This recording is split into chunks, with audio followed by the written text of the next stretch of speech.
You criticized someone like Mark Carney, for instance. I'm just going to read this portion of your article. The challenge for any new national liberal leader isn't just to distance him or herself from Justin Trudeau, though that will be hard enough. The task is also to offer fresh energy and tap into the actual concerns of Canadians. So why on earth, after 10 years of liberal rule, should voters go back to the same old bowl of soggy cereal? Why do you use that tag for? I suppose it partly builds off what I was just saying. I think the challenges of 2025 are the challenges of Canadian safety, Canada's economic interests, and also to a certain extent about learning that to grow the Canadian economy, it's not about for a government to go and subsidize a new electric battery power plant.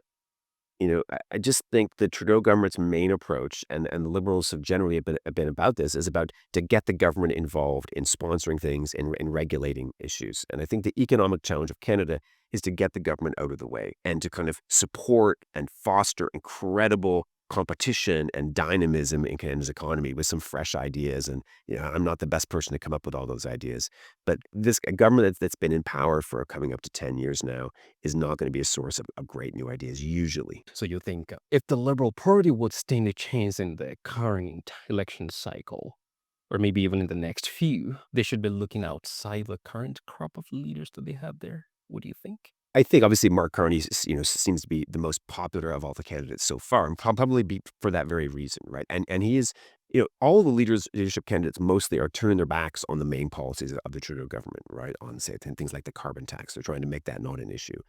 And they're trying to pretend that that wasn't, major incredible reversal. I think the dilemma for them, and they might succeed in doing this, is the dilemma for them is to say that they actually, I think what's needed in Canada is a fundamentally different approach to growing the economy, to supporting, Canada's interests, to thinking Canada does have interests, thinking Canada does have a proud history. Why would you believe that this government, which has been against all those things, or it's just at least a way of supporting all those things, why would you trust them to change their minds all of a sudden? Yeah, but you can't trust the same government, but the same government called the conservative weird. You talked about it in one of your Yeah. articles as well. What's weird about conservatives? Well, that's a whole different article. But this was in the summer when people were trying to say was Republicans were weird, and I suppose there I was trying to say that. Well, let me put this a different way. Another way for the Liberals to win is to scare Canadians that conservatives are too frightening. That and this worked for Trudeau very effectively in 2019 and 2021. That on issues like guns or abortion or various other other issues that you could scare them. They're not really Canadian in this kind of way, and that could be an effective way of still scaring off Canadians against conservatives, because in the current kind of cultural landscape, conservatives have seemed like they're not really Canadians. I think something has switched there. I think been a shift in our political discourse that is going to make that less convincing now, but we'll have to see. Well, one of the reasons why we heard such sayings, if I could say rhetoric, in the summer, even from the United States, right? Calling Trump weird, calling and in reverse they call someone like Tim, what was his name again? Tim, the vice presidential candidate, Oh, Tim Walz. Tim Walsh. Yeah, Yeah. they in return called him weird as well. The whole weird thing was going on, but a key thing I kept hearing, and then this is connected with some of your articles that I read as well. The key point I kept hearing from the Liberal Democrats in the States, for instance, which I'm starting to hear as well in Canada, is that we're not going back. I listened carefully, even looking at the Democratic Convention in the States, and even looking at the primaries or the local selection for the Liberal leader right now. There's an issue of we're not going back to the what do you call them? The corporate oligarch that they often blame conservatives about, and issues about social values as well. The progressives want to move Yeah. on different social issues. You alluded to that in some of your article. So how do we navigate that? I think that it can be an effective argument if you think that not agreeing with a series of modern day progressive values is somehow reactionary, right? And that's what they're depending on you to believe. I think it's kind of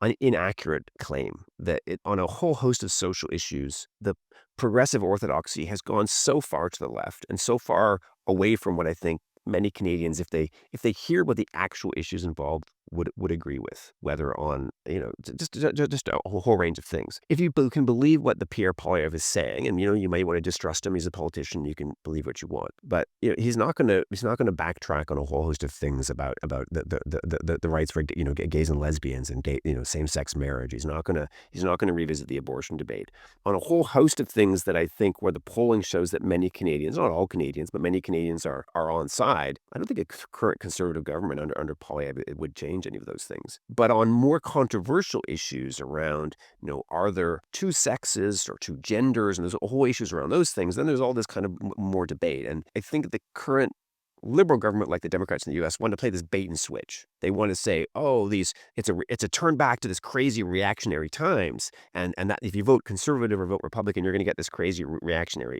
I don't want to speak about the U.S. because I think Canada's very different. Right. But in the Canadian case, it's not at all clear to me, and to me, not a very convincing argument that a conservative government under Poilievre would in any way represent that. I think it's more accurate to say that on a host of very contemporary, very controversial issues where the progressives have tried to shut off even any debate on things, that the conservatives would disagree with a lot of kind of more radical progressive orthodoxy. And so if by going back, you mean going back to 4 years ago, then probably they're right. In the argument for social issues and the way the progressives look at it versus someone like even Pierre Poilievre, I've been seeing some of his arguments about these issues of late.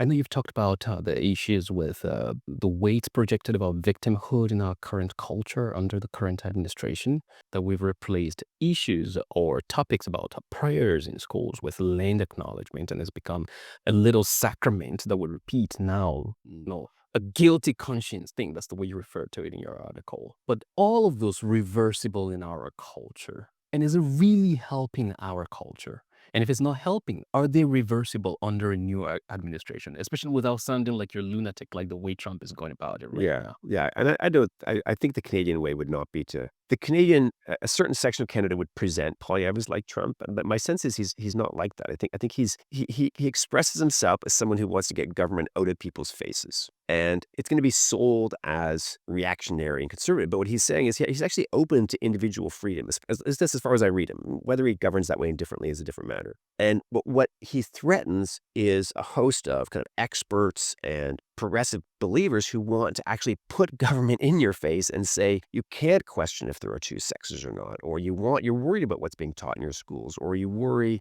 certain things that are off topic for debate. And I think Poilievre represents a section of the Canadian public who would like to say, get out of the way. Governments get out of the way. Stop telling us what to do. The school system, stop politicizing subjects. And this isn't about any one party or not. It's about two kind of foundation values. Do you believe in people being, having the right to free speech, having the right to maybe offend, and also the right to, call a spade a spade? And a large section of kind of the cultural expert class finds that very threatening because they want to control the way people think and the way people speak. So let's go back in history a little bit here. You're a historian. Is there any time in history, some of the guests I've had on the podcast talked about Jean Chrétien. It made me go back to read about him, actually. But is there any time in history that you think represents where we're at right now, that a next government could gain wisdom from?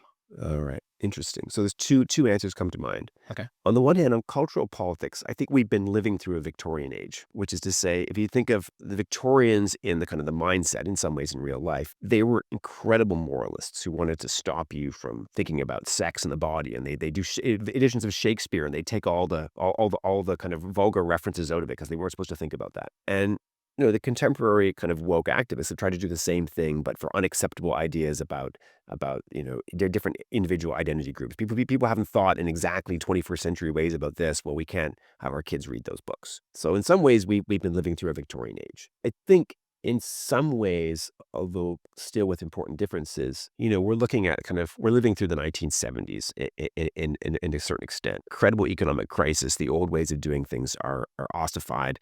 We've had too much regulation. We've had, essentially this incredible growth of government, and we need to get rid of government. And, that's where across the Western world, you get this kind of anti-regulation approach. I think there are differences with that era. I wouldn't want to go too far with that, but I certainly think the solution to a lot of our problems on issues of culture, on economy, certainly in terms of like the way in which the courts are inhibiting Canadians' abilities to live on safe streets and crime-free neighborhoods or neighborhoods where criminals actually get arrested and actually stay behind bars. You need to kind of this anti-regulation approach. You need to get rid of all these things that are restricting the economy from growing, restricting police from being able to do their jobs, restricting Canadians from living the way they want to live. Revaluate is a project I embarked upon to spark meaningful conversations that can inspire critical thinking as we navigate the adventures of life. The analytics on this channel show about 95% of the viewers on the channel haven't subscribed yet.